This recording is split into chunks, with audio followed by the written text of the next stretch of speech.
Airport Jessore রোডের কাছে বাঁকড়ায় একটি গাড়ির শোরুমে আগুন। দমকলের 5টি ইঞ্জিন কাজ করছে। আগুনটা লেগেছে 4টের সময়। কিভাবে লেগেছে, কি দেখলেন এসে আপনারা? আমরা যখন এসেছি তখন আগুন পুরো খুব আগুন, মানে দাঁড়ানোর মতন প্যাসেজ নেই, এতটা আগুনের তাপ। এই পাশেরটায় লেগেছে, আমাদের গ্যারেজ অব্দি আগুন চলে এসছে, আমাদের পুরো গাড়ি টাড়িগুলো সব জ্বলে গেছে এখানে। আর ফায়ার ব্রিগেডের খুবই খারাপ পরিষেবা, তখনও ফায়ার ব্রিগেডের একটা ছোটো গাড়ি এসছে, আগুন নেভানোর কোনো পাওয়া যায়নি। একেবারে লাস্ট টাইমে এসে সব ধরে যাওয়ার পরে তারপরে ফায়ার ব্রিগেডের গাড়ি এসছে।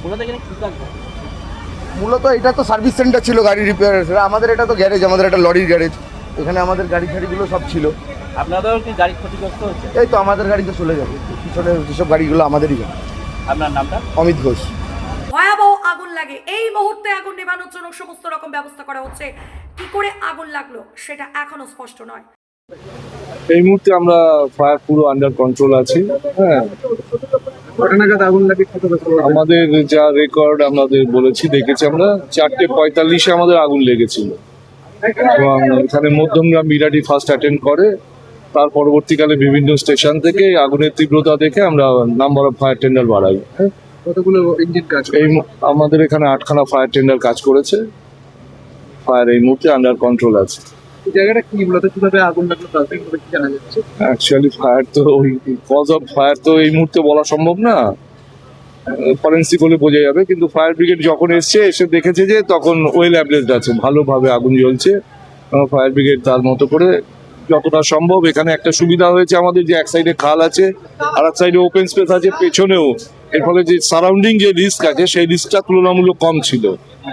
আগুনটা স্প্রেড যা করেছে উইদিন প্রিমিসেসের মধ্যেই ছিল।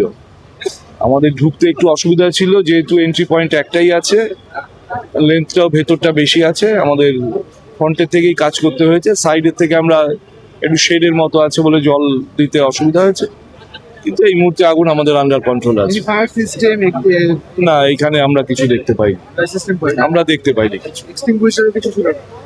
আমরা এখনো কিছু দেখতে পাইনি সেরকম কিছু। ফায়ার লাইসেন্সের কিছু? আগামীতে এখন এই মুহূর্তে কেউ নেই যার কাছ থেকে আমি খবর নেব। আমরা ইনভেস্টিগেশন করব, ইনভেস্টিগেশন করে দেখব, যদি অবশ্যই সার্ভিস সেন্টার ফায়ার সিস্টেম সেটা এই মুহূর্তে আমাদের কাছে আমরা কিছু বলতে পারছি না। আমাদের কাছে যেহেতু তথ্য নেই, আমরা বলার আমাদের পক্ষে ঠিক। আপনার নাম sir? Nihar Ranjan Roy, divisional fire officer, north 24 Parganas division. অনেকে অভিযোগ করছে যে আপনারা আসতে দেরি করেছেন। আমরা আসতে দেরি করিনি, আমাদের মধ্যমগ্রাম এবং বিরাটি ফার্স্ট রেসপন্ডেন্ট হিসাবে আমরা খবর পাওয়ার সাথে সাথেই আমরা চলে এসেছি, আসতে যেটুকু সময় লাগে। ব্যুরো রিপোর্ট, আরোহী নিউজ বাংলা।